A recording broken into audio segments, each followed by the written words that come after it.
एक समय की बात है कि जब गरुड़ जी भगवान विष्णु के वाहन अपने हृदय में संदेह लेकर महामुनि काकभूषुंडी जी के पास पहुँचे।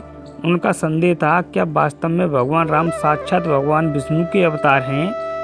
काकभूषुंडी जी, जो भगवान राम के परम भक्त थे, मुस्कुराए और गरुड़ जी को भगवान राम की अद्भुत कथा सुनाने लगे।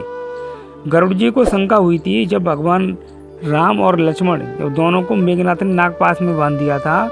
जब गरुड़ जी भगवान को नागपाश से मुक्त करने आए तो गरुड़ जी को कुछ शंका होने लगी कि जिनको मैं नागपाश से मुक्त कर रहा हूँ, क्या ये साक्षात विष्णु के अवतार हैं। तो उसी शंका को मिटाने के लिए सबसे पहले वो नारद मुनि के पास पहुँचे।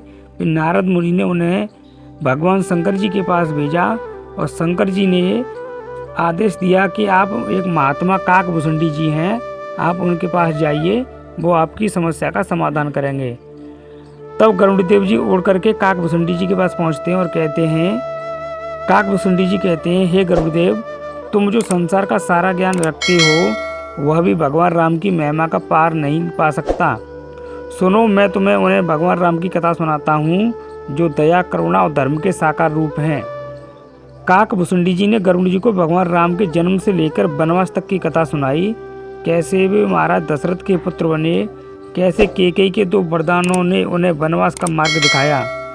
काकभूषुंडी जी, हे गरुड़देव, यह केवल एक लीला थी जिससे भगवान ने अपने भक्तों को धर्म का संदेश दिया। वन में माता सीता और लक्ष्मण जी के साथ साथ भगवान राम का जीवन, उनकी विनम्रता और त्याग, यही उनके वास्तविक स्वरूप को दर्शाता है। जैसे जैसे काकभूषुंडी जी गरुड़देव को कथा सुनाते हैं, कथा आगे बढ़ती जाती है। गरुड़ जी का मन भगवान राम की महिमा में डूबता चला जाता है। काकभूषुंडी जी उन्हें सीता हरण, जटायु की वीरता, हनुमान जी की राम भक्ति और अंततः लंका विजय की कथा सुनाई, जिसे सुनकर गरुड़ देव जी को पूरा विश्वास हो गया कि यही भगवान राम भगवान विष्णु के अवतार हैं। काकभूषुंडी जी, हे गरुड़देव, यह केवल एक राक्षस का वध नहीं था, यह अधर्म पर धर्म की विजय थी। यह भगवान राम का सत्य और करुणा का संदेश था। गरुड़देव भावुक होते हुए बोले, हे मुनिवर, अब मेरा संदेह मिट गया। भगवान राम केवल एक राजा नहीं,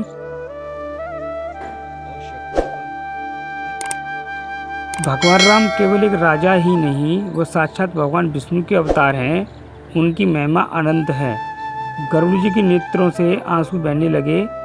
काकभूषुंडी जी के श्रीमुख से भगवान राम की महिमा सुनकर गरुड़ जी का हृदय भक्ति से भर गया। उन्होंने भगवान राम की कृपा का अनुभव किया और प्रभु के चरणों में अपने मन को समर्पित कर दिया। इस प्रकार काकभूषुंडी जी और गरुड़ जी का यह संवाद भगवान राम की महिमा का अद्भुत प्रसंग है, जो हम सबको यह सिखाता है कि राम नाम का प्रेम ही जीवन का परम सत्य है।